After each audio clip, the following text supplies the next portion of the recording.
Hello, hello! Welcome to the Dragon's Lair podcast. My name is Cavill, and this is going to be the first of many podcast streams for the channel. This originally went out as a stream, but due to audio issues, I basically want to redo it. Let's begin. The last 48 hours have been an incredibly stressful period for me. You might be wondering why I didn't stream on Wednesday. Due to unforeseen personal circumstances, I was unlucky to have had my wallet stolen on Wednesday afternoon, and I couldn't actually stream because I had to prioritize making sure I wasn't going to become a victim of identity theft. So I had to go through the rigmarole of contacting the police, and then my banks, and then the shopping centre in which it was stolen. Unfortunately, it did absorb the rest of my evening, and I had to make sure that I wasn't going to have any negative sort of experiences with that. The following day, I did end up visiting the police and lodging my claim. Unfortunately, life throws you these curveballs at times, and you just have to adapt and endure it. So, this morning, though, I actually had a bit of success. I received a call from Center Management, and apparently a Good Samaritan had found my wallet and had taken it to Center Management for collection. So I collected it. It was sadly noticeably lighter. It only had my gym card in it, and it was pretty filthy. It looked like it was dumped in some nearby nature strip. I had, however, on the Wednesday night, already ordered a new ID and some new cards, so I lost nothing of importance. The police are also more than aware that my cards are out there, though. So, I had a bit of a win with that. It was a small win, but it was a win all the same. So, I just wanted to say thank you to all the people who've been supporting me on my Instagram over the last few days, and I appreciate it all. Like I said in the original stream that I had for this, with all the audio problems, today I wanted to explore my channel and what the future holds for it. The initial plan is to continue my Sekiro playthrough and then move on to Stellar Blade as the schedule states. I want to continue playing action RPGs and difficult games because they present a challenge and require persistence to achieve completing them. The schedule I've made is designed to hold myself accountable and to continue building content on the channel. That's another thing that you've probably noticed on my Instagram, especially my gaming channel. I am going to start generating more content on that because I want to make it grow. I want to explore the things that excite me. I want to explore the things that make me passionate. And so that allows me to pivot to the next point. When I made this channel 6 years ago, I think, I made sure that I wasn't going to become a bandwagoner wherever possible. So the idea is, for this hobby at the moment, I'm just going to play games and explore things that I really, really enjoy or feel passionate about. The last thing that I want to do is play games that I don't get excited to do or anything like that. There are games that I like to talk about the lore, the game mechanics, and other fun facts about it. That said, my initial plan is to get myself a capture card so that I can start playing my Switch on stream and start exploring all of the new Pokemon games, Sword and Shield, and all of the other ones, because I have very little experience with any Pokemon games post 3DS. So since Ultra Moon and Ultra Sun, I have not touched a Pokemon game. I did have a living Pokedex at one point, which was really quite cool. Don't have that anymore. Primarily, though, I want to get a capture card so that I can explore the Zelda franchise, which has long been dear to my heart. King upon them, The Legend of Zelda Majora's Mask. No game in my childhood had such a great impact on me the way that this one did. It set aflame my already burgeoning love for time travel and it very much supercharged it. The idea of a 3-day cycle to save the world, NPCs with set behaviors that could be altered by your actions, and how you could redo your failures and learn from them and change your fate. I fell immediately in love with it. When I went to Japan, I think it was in 2017, I bought myself this. This is the Nintendo 3DS Legend of Zelda Majora's Mask Strategy Guide. It's both a prize collectible now and an excellent way for me to continue learning Japanese. So I'm hoping to stream that soon. It should be really, really fun. And you'll see why. I will no doubt talk about it endlessly when we get to that point. You can also see on my gaming Instagram that I posted up about the sealed original copy of the game that I purchased while I was over there too. Like I said, the game is very important to me, and I can't wait to play it. The second reason to play get the capture card is to eventually explore the other games in the Zelda franchise. I still have Tears of the Kingdom to play, and so what better way to play it than to stream it for your benefit. The third benefit, the final benefit of getting a stream capture card will be to stream Bloodborne, one of the few Sony exclusives that has not yet been transferred onto Steam. I still wonder why Sony hasn't decided to do that. I guess they don't want to print money. The overall aim is to get my capture card sometime in April, so that's something to look forward to. If you have been following my Instagram, which you can find in the link below in the description, I want to be including more gaming and pop culture posts about upcoming streams and things that interest me. You can expect playthroughs of the Mass Effect trilogy, and more action RPGs like Neo, The Surge, and basically whatever else draws my interest. Speaking of that, I do want to start doing more of these podcasty kind of videos. Hopefully we'll be able to do them on stream without the terrible audio issues that we've experienced. I still got to try and figure that out. But I want to start discussing movies and games and books and anime that interest me. Heaven only knows that I have many and varied opinions on these topics, and I realize that this particular platform gives me the opportunity to discuss them at length, and getting me to shut up about them is probably going to be the biggest goal, because I can and I will talk at length, but I am going to try and pace myself. The reason why is pretty obvious. Since I was old enough to remember, I have wanted to be a published author, and I love narratives, and I love exploring stories and philosophy and everything underpinning all of them. So, what better place to start than me discussing some of my old favorite TV shows and movies. And we're going to begin with my all-time favorites, Firefly and Serenity. So, as a browncoat of old, Firefly was one of those shows that was cancelled too soon, but it still holds a dear place in my heart. I was going to show off my signed copies of Serenity and Firefly, but I couldn't find it. I think they're in a box somewhere. So I wanted to show off how I've met every single member of the cast. So Nathan Fillion and Alan Tudyk and Ron Glass before he passed away. Jill States, Summer Glau. I've met every single cast member except for Gina Torres and the creator Joss Whedon. They would be the perfect signatures for me to get. But I will do my best to find those copies before my next yapping podcast. So when you return to the Lair, so I can show them off. Firefly was probably one of the most unique series I have ever seen.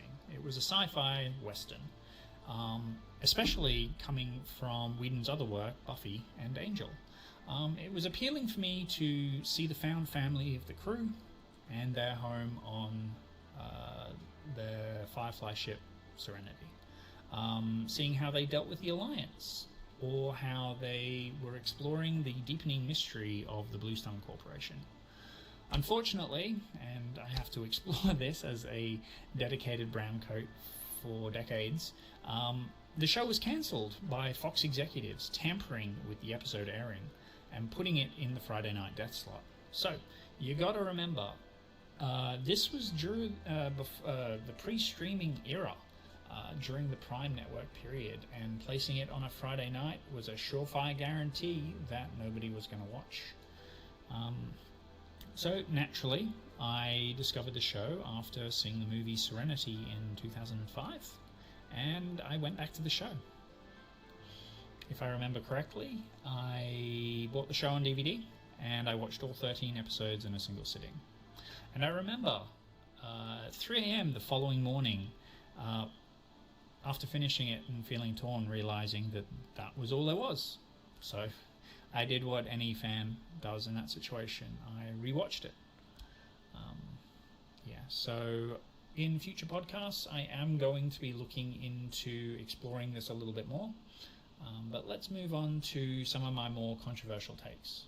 So I recently rewatched Man of Steel and Batman vs. Superman, The Ultimate Cut.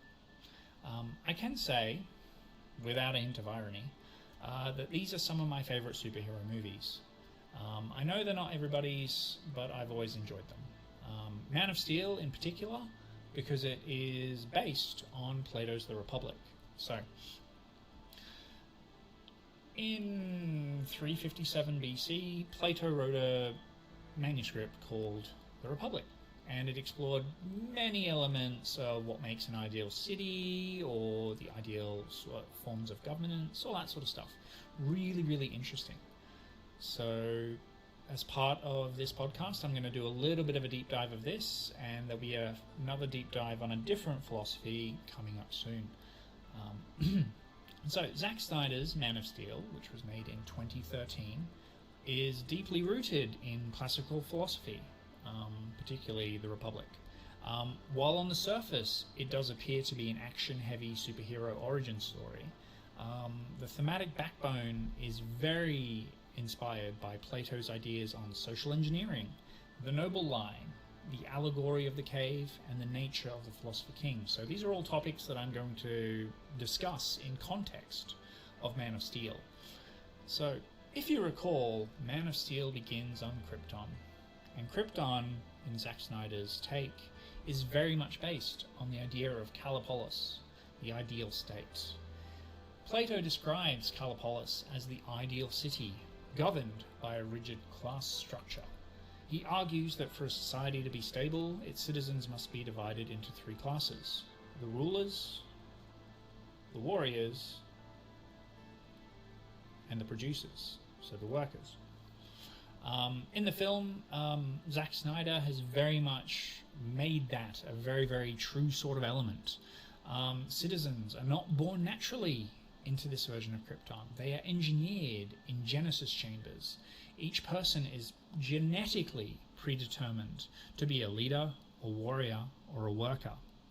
General Zod, the chief of the Kryptonian military, was literally built genetically from the cells up to be the warrior class. And then the council, as you can see in the film, are dressed in the gold, which is the rulership caste.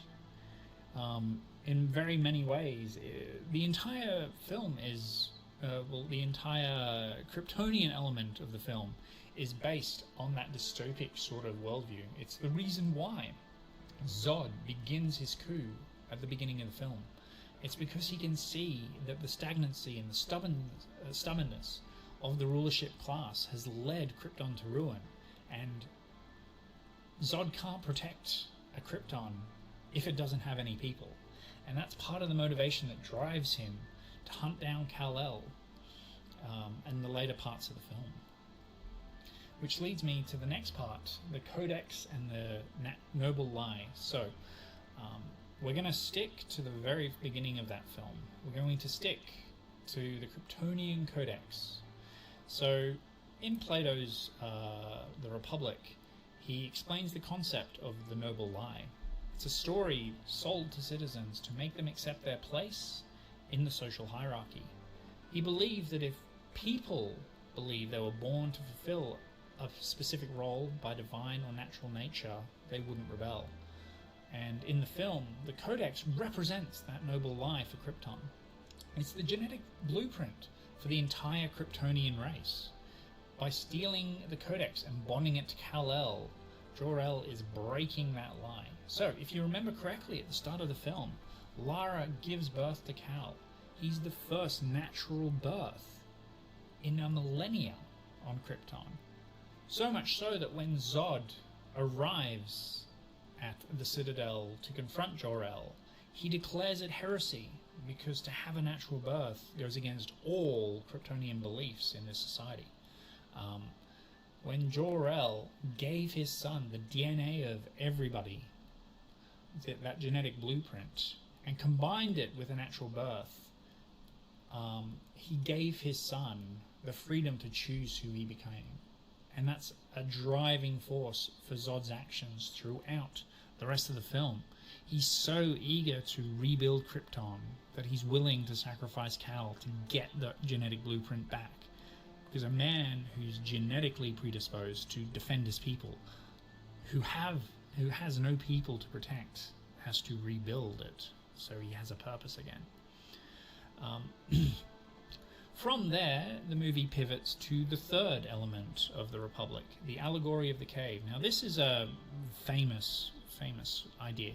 It's that we're all trapped in the cave, and the shadows are our entertainment. But one curious folk, or maybe two, realize that they are in the depths of the cave, and they struggle, and they work their way through obstacles, and eventually they come to the opening of the cave, and they see light for the first time. The sun. One prisoner escapes and realizes that the shadows are a lie. He then feels an obligation to return to the cave, to save and lead the others, even if they react with fear or violence.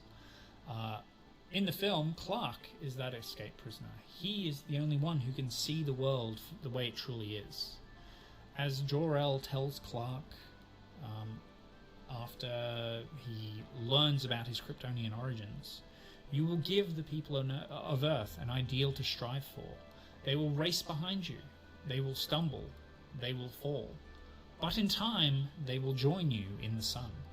This is a direct reference to the allegory of the cave, where Clark will lead humanity into the light, essentially.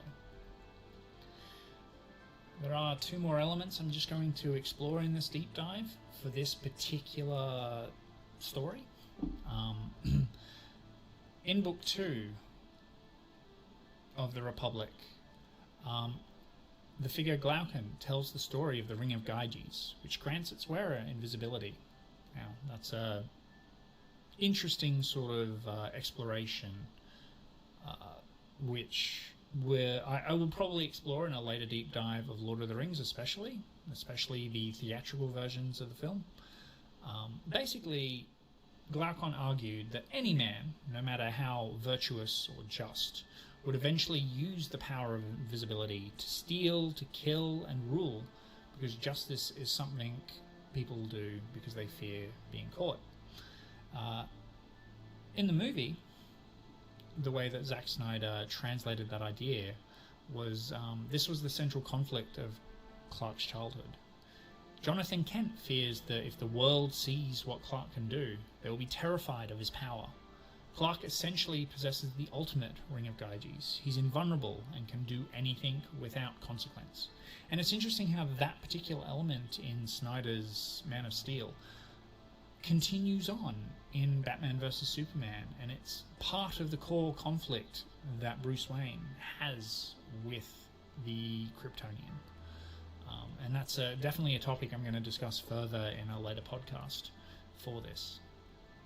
So the movie's answer to Plato in this particular scenario is that Clark chooses who to be, and he chooses to be just, not because of law or fear of punishment, but because his nurture, his upbringing by the Kents, proves Glaucon wrong by remaining a moral agent despite the powers of a god. And this is a concept that's explored in the Injustice storyline, and it is touched on briefly in the nightmare sequences of Batman vs Superman and the Justice League. Well, Zack Snyders' Justice League. After that, there is one more element of this deep dive I'm going to explore for the podcast, and that is the idea of the philosopher king. Plato once argued that the best ruler would be a philosopher king, someone who does not want power but assumes it out of a sense of duty, because they are the only ones who can truly understand the good. So, if you recall in Man of Steel, Zod wants to rule because that's what he was programmed to do. He's genetically predisposed to protect Krypton. Clark's story, if you remember correctly, he begins in exile. He's moving from place to place. He's on the trawler at the beginning. He helps the workers in the oil refinery. Then he finds himself at the truck stop, and then he finds himself at the Arctic military base where he discovers the Kryptonian ship. He has no desire for that. He just wants to understand his place in the world. And it's not until he touches base with Jor-El on that Kryptonian ship that he learns of his origins. And by the end of the film, he becomes a guardian in the most Platonic sense. He's a protector who stands above the people but serves them, guided by moral philosophy rather than a thirst for authority, which again is touched on in the nightmare sequence.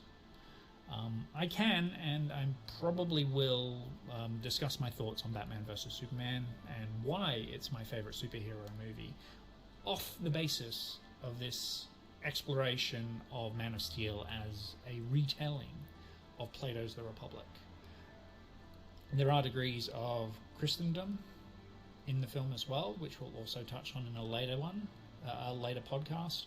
But for this specific podcast, I just want to touch on a few things, explore some philosophy, and then from there we'll start figuring out what I'll be discussing in my future podcasts. So the next topic I want to discuss is anime. So because this is my primary platform for exploring things that I enjoy and like, anime is another one of those things. Oh, sorry. That's a bit better. I've loved anime. I've loved anime for as long as I can remember, especially ones like Dragon Ball, which for my generation was huge. Vale Akira Toriyama, you are missed. And especially with Dragon Ball, I'm going to enjoy exploring the lore and the fan theories and the character discussions, ranging from the color theory of the Dragon Ball Super Broly film to elements of the superhero film to a general exploration of the entirety from the beginning of Dragon Ball all the way through to Super, and how Goku originally begins as a retelling of the Journey to the West story. Also expect me to discuss my love of the shonen series Fairy Tail and the adaptation of the light novel series Konosuba and its delicious subversion of the isekai genre. It's a series that I really enjoy. I'm even probably going to explore older favorites like Full Metal Alchemist and its interesting philosophical discussions, along with Infinite Stratos and other favorites. But today, and to round out the end of this particular podcast, I'm going to be discussing books and my love of it. I have been a bibliophile for as long as I can remember, always reading stuff. And today, for the podcast, we are going to explore the Wheel of Time, beginning with the Eye of the World. So, the Wheel of Time is a book series written by Robert Jordan, and it's 14 books long, and it's a story about how the heroes of light contend against the Dark One. It explores the journey of the Dragon Reborn, Randall Thor, and his struggles and triumphs against evil.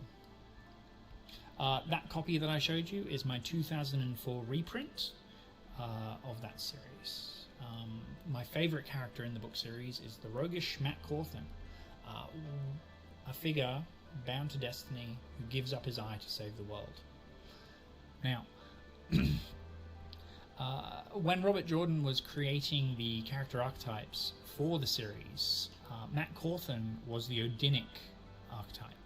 So from his basic character design, his broad hat, to his single eye, to his knowledge of the past, even the Ashendari, his spear that he carries. A vital part of his storyline even involves him being hung from the branches of the Avendasora, the Tree of Life. All of these elements are very similar to the Odinic story. Odin, of course, being the All-Father and the chief of the Norse pantheon. Many of these elements match up, along with the fact that Matt is a gambler, and he's renowned for his line, Doviande se toiva sagain. Time to roll the dice, because the All-Father Odin, as the Wanderer, or as Logan, was indeed a gambler, and what better gamble, or biggest gamble, was that of conflict.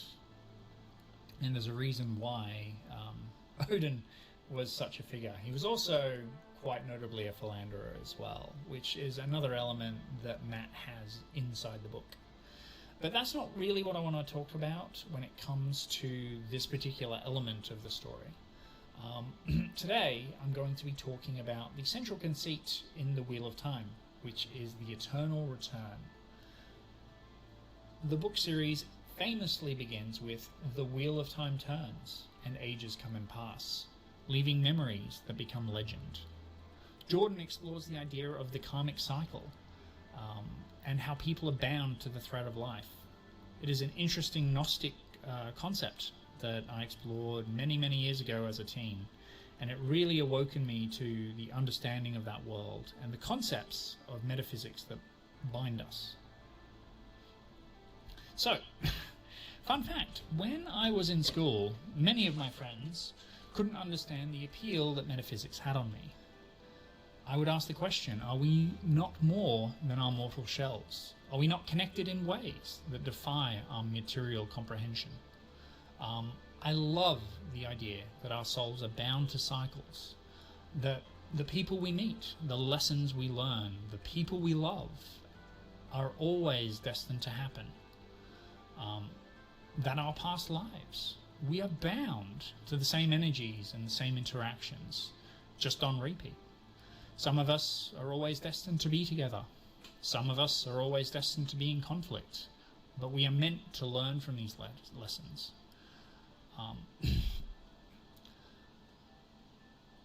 It's kind of like that ideal.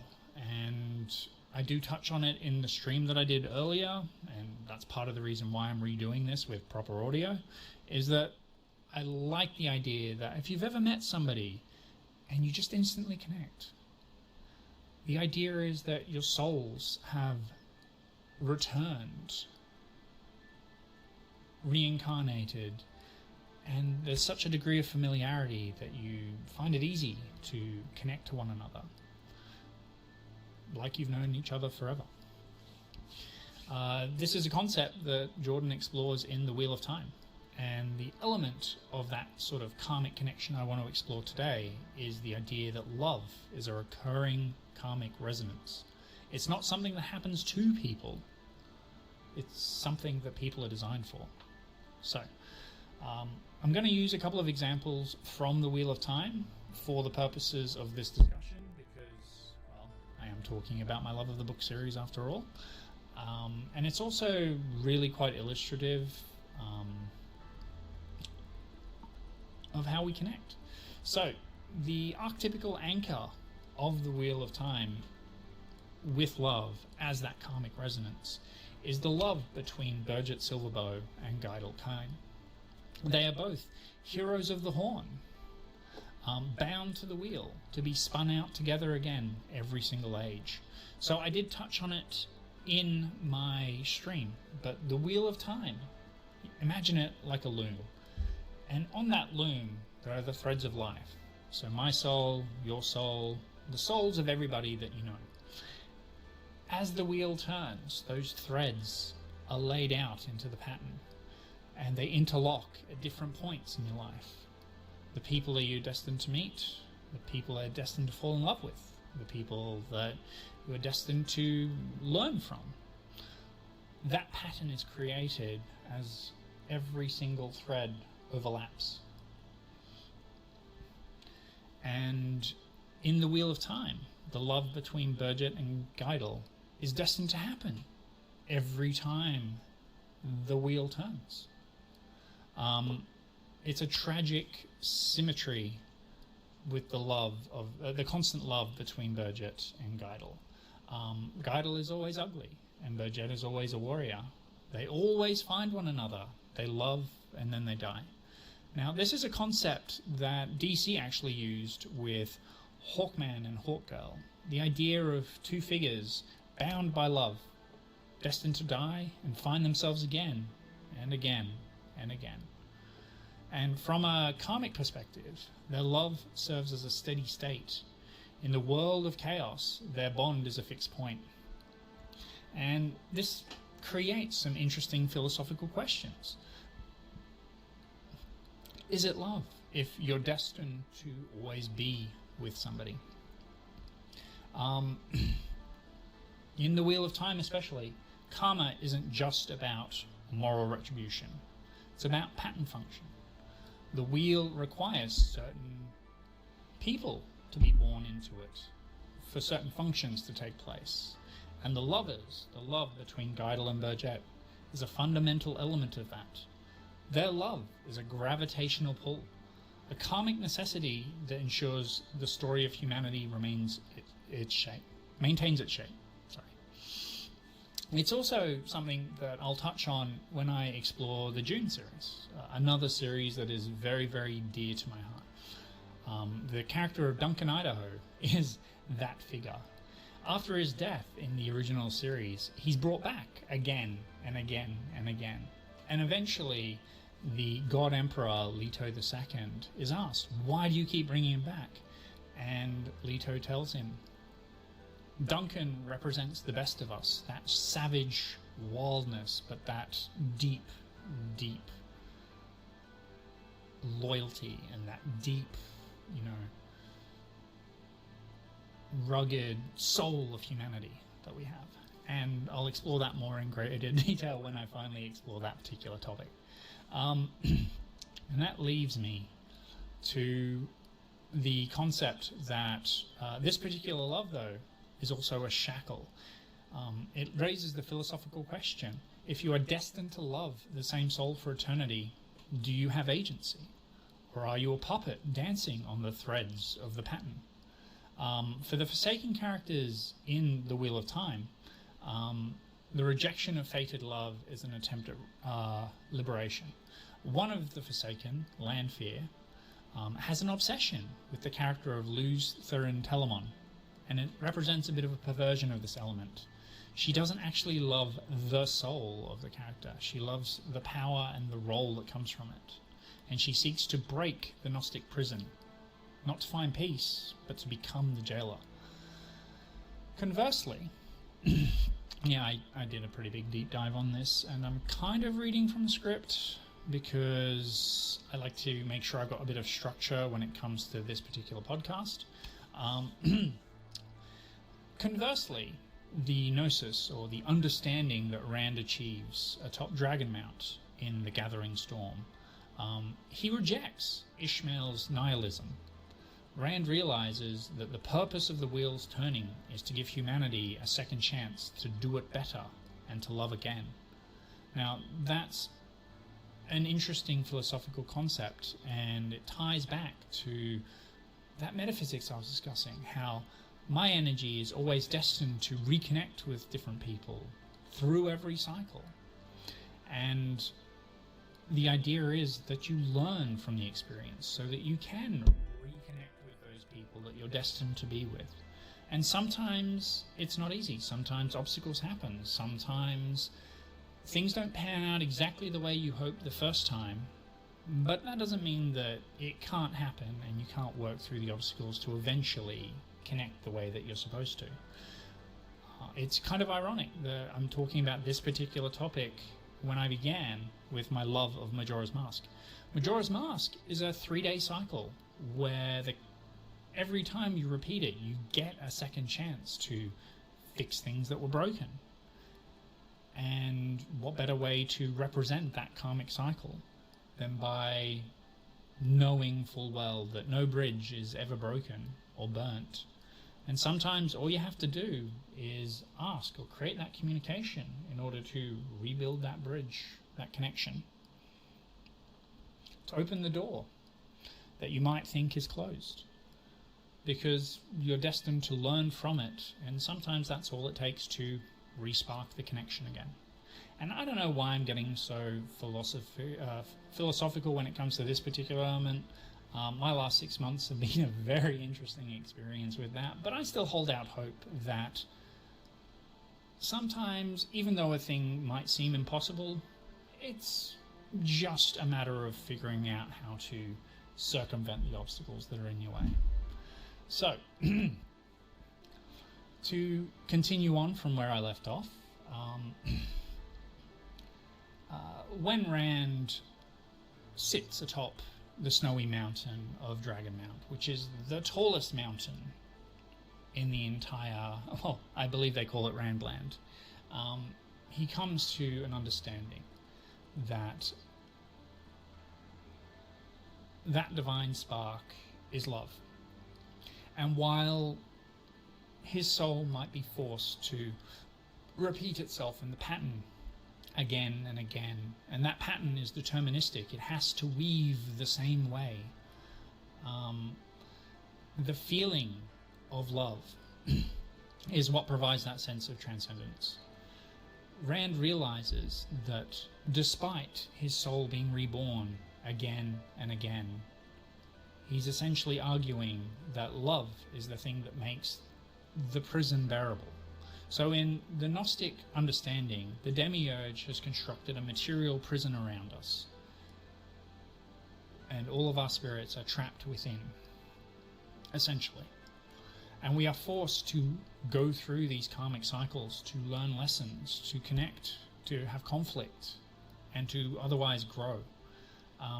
And Jordan explores this and expresses this in The Wheel of Time by understanding that love is the thing, the knowledge that allows the soul to continue to endure that constant karmic wheel where we continue to struggle and yet succeed without breaking. It's the thing that keeps us going, the knowledge that love is right there. In that same sort of concept, we see the karmic debt of love. One of the very first scene in The Eye of the World begins with the madness of Luz Thurin Telamon, the man called the Dragon. He and his 100 companions travel to a boar in order to lock away the Dark One. And in doing so, they are stricken with madness and corruption. And one of his first acts is to murder his wife Ilyena Sunhair in a fit of madness. And this is the original sin of the series. It acts as like a karmic debt that takes 3,000 years to heal. Rand's journey is not just about saving the world, it's about the karmic restitution of that love.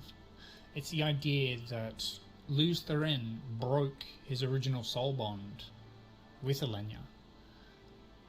And then when Rand was reborn, it was about him learning that lesson. And it explores the the Gnostic idea of the shattered soul. Luz Thurin and Rand are the same soul woven into the pattern once more. And it's a soul in conflict with his own history. It's that idea that when we've learnt a lesson in a past life, and it conflicts with the life we've lived now, how do you handle that dissonance between the two? And in part, it's the reason why Luz Thurin's inability to let go of Ilyena is what fuels the madness. In the context of The Wheel of Time, it forces Rand to remember what he lost so he doesn't make the same mistake again. And speaking as somebody who tends to spiral about mistakes and needing to learn how to put them aside, learn my lesson from it, and leave it on the shelf. It's something that I can learn too. It's a valuable lesson in how I understand things. In the terms of Wheel of Time, the soul is scarred by a past life love so deep that you had to learn from it to proceed onward.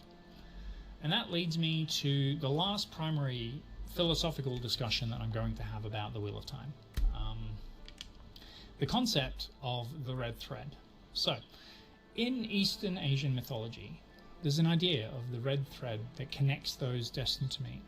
The idea is that, similar to Western ideas of soulmates and twin flames and that sort of thing, in Eastern philosophy, a red string connects two people that are destined to be together. In the Wheel of Time, this is literalized through the Tavaran nature. So, to explore the Wheel of Time, you have the Tavaran. So, as the wheel weaves its pattern, certain threads possess a Tavaran nature. Basically, they have a gravitational pull. It's something that pulls other threads towards them in order to achieve certain goals. And in the Wheel of Time, Rand, Matt, and their friend Perrin literally pull people into their orbits because they're so strong. And this turns the concept of fated love into a physical force. So a good way of explaining it in real life is sometimes you meet people and you instantly click. You instantly feel familiar with them. You know everything about them. It's like you've lived with them before. You've had that experience. Your soul is connected to them. There's that familiarity. I've definitely experienced it with a few people. It's hard to explain. You just kind of know. I won't really talk on my experiences of it, but it definitely exists as far as I'm concerned. So that leads us to the philosophical concept explored within the Wheel of Time, and I'm going to use Matt and Tuon as the example. So Matt is known as the Prince of Ravens. His ravens on his spear. He is the Odinic figure. He has the ravens, Hujin and Mujin. And then Tuon, the daughter of the Nine Moons of the Shanshan. The question then becomes, is that fated love real because of the gravitational force? Or is it a sense of cosmic gaslighting, to use a more modern phrase? If the universe needs two people to be together, that love might just be a biological and spiritual compulsion rather than a choice. But that certainly does explore those ideas, especially in Western spirituality, of the idea of the twin flames, of two people who are two parts of the same soul, and they're destined to run and be separated, but eventually they get pulled back together again. This idea is also explored in a karmic standpoint, that love is a mechanism of continuity. The characters of Alan Mandragorian and Nynaeve fall in love during the series, and for a lot of readers initially it seemed like they're a bit of a mismatch. They're both extremely stubborn, they're both extremely proud, and yet they love one another because they're so familiar of one another. The idea is that their souls recognize a rhythm that they have danced to in thousands of previous lives, which again touches on what I said before. Sometimes you just know. Sometimes you meet somebody and there's the click, the snap, as you both realize that you're perfect together. And then finally, I want to explore the Gnostic standpoint of the red string, the red thread. So, from a Gnostic standpoint, love is the Sophian element. It's the wisdom that descends into the darkness of the material world to guide the hero back into the light. And during the Wheel of Time, The Dark One represents the Demiurge, the jailer of the material prison. And the Dark One, in this instance, can offer immortality. He can offer power, and he can offer destruction. But the book series is very clear in showing that he cannot offer the recognition that exists between two fated souls. The idea that for all of this power, he has zero understanding of love.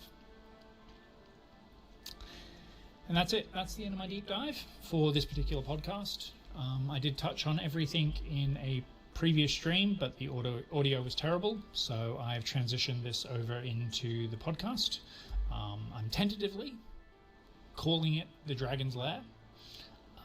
That's probably taken though, so I am going to try and figure out a better name for it before my next podcast episode. I'm thinking that this is going to run in parallel to the gaming streams I'm going to be doing, beginning again tomorrow at 6 o'clock with the continuation of my Sekiro playthrough, where we will be finishing up some side quests. We will be probably defeating our father at the Hirata estate before we move on to Fountainhead Palace, and we begin begin the third act, which is where we're aiming for. So thank you all for coming to the podcast. I do realize that some of these philosophical concepts are a bit heavy, but it is something that I'm passionate in and interested in, and I will continue to explore the different elements of the Wheel of Time as I continue reading through the series this year. I'm also probably going to start expanding outward. I'm going to start discussing Lord of the Rings, my understanding of the Silmarillion and Arda, and elements of the books and the theatrical films that took place. I'm also probably going to explore the hero's journey and prophecy in Dune, and the Dune series by Frank Herbert. And moving on, for this particular podcast, I'm going to explore more of my favorite books, movies, games, and so on over the next few months. I will figure out how to include clips and that sort of thing for these podcasts, and for the time being, my gaming will be done through live streams. Otherwise, I want to thank you all for coming to the podcast, and most importantly, stay shiny, and I'll see you all next time. Cheers.